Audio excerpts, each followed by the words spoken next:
ఓం నమ శివాయ నమ శివాయ నమ శివాయ జయ సమ్మక్క సారలమ్మ వనదేవత ఓం శక్తి మహత మహాశక్తి అమ్మవారు ఓం సమ్మక్కాయ నమ సై సారలమ్మాయ నమ. ప్రజలందరికీ నమస్కారం. 2025 ఫిబ్రవరి మాసం మీనరాశి ఫలితాలు. ఈ మీనరాశి వాళ్ళకి అదృష్ట యోగం, ధనప్రాప్తి యోగం, లక్ష్మీ యోగం, కుటుంబ స్థాన యోగం, లక్ష్మీ యోగ ప్రాప్తి యోగం. ఇప్పుడు మనం స్థితిగతుల్ని జన్మ నక్షత్ర గడియలను బట్టి, జన్మ యోగాన్ని బట్టి కొన్ని విషయాలు తెలుసుకోబోతున్నాం. పూర్వభద్రా నక్షత్రం 1, 2, 3, 4 పాదములు అనగా ఉత్తరాషాఢ నక్షత్రం 1, 2, 3, 4 పాదములు అనగా రేవతి నక్షత్రము 1, 2, 3, 4 పాదములు అనగా మీనరాశి ఫలితాలు. ఈ మీనరాశి వాళ్ళకి అదృష్ట బలము, దైవ బలము, పూజ బలము ఎక్కడికి పోయినా కూడా లక్ష్మీ కటాక్షమైన కళ, యోగము, ప్రాప్తి ఇలా జాతకంలో చాలా వరకు కనబడుతున్నాయి. మరి చిన్న వయసు నుంచి ఇల్లు చాలా జాగ్రత్తలు, చాలా విధానాలు తీసుకొని కుటుంబం గురించి కొన్ని కార్యక్రమాల గురించి కొన్ని పనులు చేయటం, కొన్ని పనులు మానేసి పెద్దవాళ్ళ గురించి కొన్ని పనుల్ని వీళ్ళు పట్టుకోవటం, అమ్మా నాన్నని గౌరవించటం, పెద్దవాళ్ళని వృద్ధుల్ని గౌరవించటం, అమ్మా నాన్నని గౌరవించి వాళ్ళ ఆశీర్వాదం తీసుకోవటం, ఇలాంటి ఇలా జాతక యోగంలో కనబడుతున్నాయి. మరి ఇలాంటి జీవితంలో ఉండవలసిన వాళ్ళకి దగ్గర ఉండవలసిన వాళ్ళు అన్నదమ్ములు కానీ, అక్కజెల్లెళ్ళు కానీ, బంధుమిత్రులు కానీ కొన్ని బంధాలు దూరం అయిపోతున్నాయి. మరి ఆ బంధాలు దూరం అయిన కానించి వీళ్ళకి ఏ కార్యక్రమైనా కూడా ముందుకు రాకోకుండా మానసికంగా ఇబ్బంది పడుతూ మనసు నిలకటగా ఉండకోకుండా నమ్మిన వాళ్ళు సాయం చేస్తున్న వాళ్ళు సాయం చేయకోకుండా కొన్ని సమస్యలతో సతమతం అయిపోతుంటారు. మరి ముఖ్యంగా వ్యాపారదారులకి, ఉద్యోగదారులకి కొన్ని మార్పులు, కొన్ని చేంజెస్లు రాబోతున్నాయి. దాంట్లో వీళ్ళకి కొన్ని డెవలప్మెంట్లు, కొన్ని బ్రాంచెస్ పెట్టాల్సినవి, కొన్ని ఫుడ్ కార్పొరేషన్లు చేయాల్సినవి, కొన్ని వ్యవసాయ రంగంలో కూడా చేయాల్సిన వాళ్ళందరికీ ఇప్పుడు వాళ్ళకి వ్యవసాయంలో ఉండవలసిన వాళ్ళకు కూడా కొన్ని అద్భుతాలు రాబోతున్నాయి. కొన్ని లేని సంఘటనలు జరగబోతున్నాయి. కొన్ని మంచి పనులు అభివృద్ధిగా వచ్చే మార్గాలు కూడా అతి దగ్గరలో కూడా కనబడుతున్నాయి. మరి ముఖ్యంగా రియల్ ఎస్టేట్ చేసే వాళ్ళకి కానీ, ఈ సినీ ఫీల్డ్ వాళ్ళకి కానీ, ఈ యూట్యూబ్ రంగంలో ఉండవలసిన వాళ్ళకి కానీ, ఈ నాటక రంగంలో ఉండవలసిన వాళ్ళకి కానీ ముఖ్యంగా వాళ్ళకి మంచి అద్భుతాలు విజయవంతమయ్యే మార్గాలు అతి దగ్గరలో కనబడుతున్నాయి. మరి దాంతోపాటు కొన్ని కార్యక్రమాలను మనం అన్నీ నమ్మకూడదు కదా. ఏది నమ్మాలో అదే నమ్మాలి, ఏది చేయాలో అదే చేయాలి, ఏది పట్టుకోవాలో అదే పట్టుకోవాలి. అది నిప్పుని తెలిసిన తర్వాత పట్టుకుంటే ఏమవుతుంది? కాలుతుంది. కాబట్టి ఏదైనా కూడా ఒక మాటే మంత్రం, మాటే వేదం, మాటే విధానం అన్నారు. ఒక మాటలోనే ఎన్నో విధానాలు ఉంటాయి.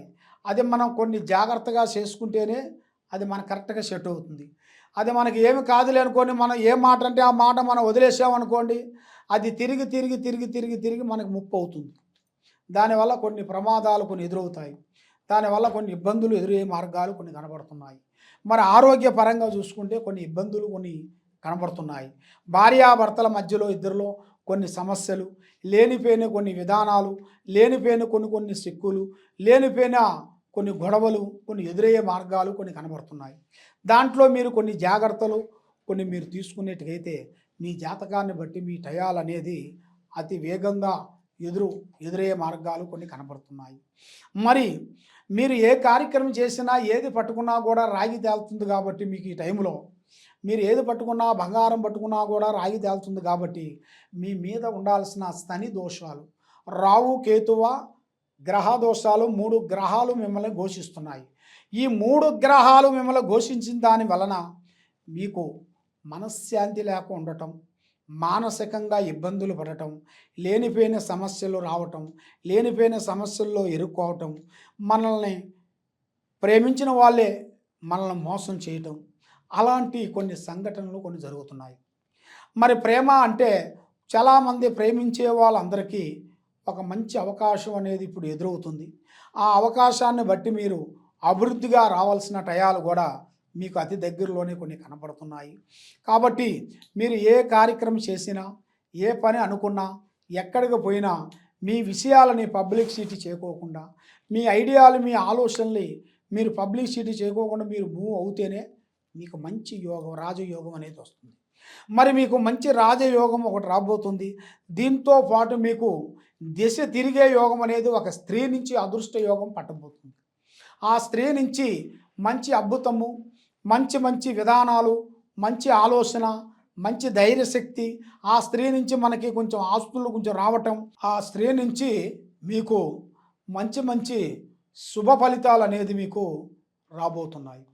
కాబట్టి మీకు కేతు బలం తగ్గింది, రావు బలం అనుకూలంగా లేని దాని వలన శని బలం మీకు ఎదురవుతుంది. ఈ శని ప్రభావం వలన మీకు మనస్సు, ఆలోచన విధానము మీకు వెదగకుండా, చేతికాడుకు వచ్చింది నోటికి అందుకోకుండా కొన్ని కార్యక్రమాలు మీకు డౌన్ అయిపోతున్నాయి. ఆ డౌన్ అయిపోయిన దాని వలన మీరు ఏ కార్యక్రమం చేసినా ఎక్కడ పోయినా కూడా మీ ప్లానింగు, మీ ఐడియాని ఎవరికి పబ్లిసిటీ చేయొద్దండి. పార్ట్నర్స్ మీకు ఉండకూడదు. దానివల్ల మీకు చాలా ఇబ్బందులు ఎదురే మార్గాలు ఉన్నాయి. నల్లటి వాహనములు కానీ, నల్లటి వస్త్రాలు కానీ, నల్లటి బండ్లు కానీ, నల్లటి కారులు కానీ మీరు తీయకూడదు. మీరు ఏదన్నా వాహనం కొనాలనుకుంటే దానికి మీరు వేరే కలర్ తీసుకోవాలి. బ్లాక్ అనేది మీకు అచ్చుబాటు ఉండదు. ముగ్గురు కలిసి స్నేహం కానీ, బిగినీస్ కానీ, పార్ట్నర్షిప్ కానీ పెట్టకూడదు. మరి మీరు శనివారము, మంగళవారము, ఆదివారము ఈ 3 రోజుల వరకు కటింగు, సేమింగు చేయించకూడదు. దానివల్ల మీకు నష్ట ప్రభావం కొంచెం జరుగుతుంది.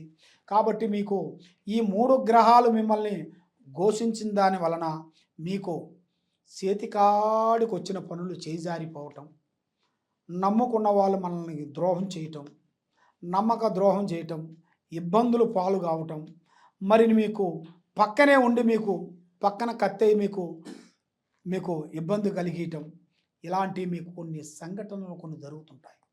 మరి ఇలాంటి ఇబ్బందులతో, ఇలాంటి చికాకులతో మీరు బాధపడుతున్నారా? మరి మీకు ఆరోగ్యపరంగా కొన్ని సమస్యలు కొన్ని రాబోతున్నాయి. కాబట్టి ఏ పని చేయాలనుకున్నా కూడా కొంత ఆందోళన, అంటే భయాందోళన అనేది మీకు ఎక్కువగా ఉంది. అంటే ఆ పని చేస్తే మనకు అవుతుందో కాదో, ఆ పనికి పోతే మనల్ని మంచి చేస్తారో, మనల్ని బెదిరిస్తారో, దానివల్ల మనకు చికాకు అవుతుందో, ఇక్కడ పోతే మనల్ని ఇబ్బంది అవుతుందో, ఆ స్త్రీ దగ్గరకు వెళ్తే ఇబ్బంది అవుతుందో, వీళ్ళ దగ్గరకు పోతే మనకి విరోధం అవుతుందో అని మనకి ఆందోళన, భయం అనేది మీకు ఎక్కువగా కనబడుతుంది. అలాంటి మీరు భయపడుతున్నారా? కాబట్టి అలాంటి మీరు భయపడకోకుండా మీకు అంటూ ఒక రోజు అనేది రాబోతుంది. అలాంటి సమస్య మీకు తీరాలనుకున్నా కూడా మీ మీద ఏమేమి ఉందో, మీ మీద ఎలాంటి స్థితిగతులు ఉన్నాయి, మీ మీద ఏమేమి జరుగుతున్నాయి, మీ మీద ఎవరెవరు పూజలు చేయిస్తున్నారు, ఎవరెవరు శాతబడి, చెల్లంగి, బాణావతి పూజలు కొన్ని మీ పేరు బలంలో కొన్ని చేసినట్టుగా కొంచెం పూజా విధానాల్లో కొన్ని కనబడుతున్నాయి. కాబట్టి ఎలాంటి ప్రాబ్లమ్స్ ఉండవలసిన వాళ్ళకి చాలా మంది సతమతం అయిపోయి ఏం చేయాలో అంతుపట్టగా మైండ్ అప్సెట్ అయిపోయి ఆందోళనలో పడిపోయి టెన్షన్ పడుకుంటూ బాధపడుతూ ఉంటారు. కాబట్టి మీరేం బాధపడాల్సిన పని ఏం లేదు. పడ్డవాడు చెడ్డవాడు కాదు. పడ్డవాడు మీకు భగవంతుడు దయ వల్ల మీకు ఏదో ఒక రూపంలో కలిసి వచ్చే మార్గము, ముందుకు రావాల్సిన యోగము, ఆ విధమైన ప్రాప్తి మీకు కలిసి వచ్చే యోగం కనబడుతుంది. మరి అన్నిటికన్నా మీకు ధనప్రాప్తి యోగము, పూజా బల యోగము. పూజా బల యోగం అంటే పూజా బలం అనేది మనకి ఎక్కడ పోయినా ఉండాలి. ఆ పూజా బలం లేనిది మనం ఏ పని చేయలేము. కాబట్టి మీకు ఆ పూజా బలం మీకు మెయిన్గా ఉండాలంటే మెయిన్గా మీకు శివయ్యని మీరు పూజించాలి. ఆ శివయ్యని మీరు పూజించినట్టుకైతే మీ మీద ఉండాల్సిన అష్టకష్ట దరిద్ర దోష నివారణ అనేది పటాపంచలైపోతుంది. ఎలాంటి దోషాలు కానీ, ఎలాంటి కర్మ కానీ మీ మీద నుంచి వెళ్ళిపోతుంది. ఇంకా ఏమన్నా సందేహాలు కానీ, డౌట్లు కానీ ఏదన్నా ఉంటే ఈ కింద ఉండాల్సిన నెంబర్కి, ఈ కింద ఉండాల్సిన మా వెబ్సైట్ నెంబర్కి మీరు సంప్రదించినట్టుకైతే మీ జాతకాన్ని బట్టి, మీ యోగాన్ని బట్టి, మీ నక్షత్రాన్ని బట్టి మేము అన్నీ చూసి, అన్ని విధానాలుగా చూసి మేము చెప్పగలుగుతాము. సర్వో జనా సుఖినో భవంతు. ఓం నమః శివాయ నమః.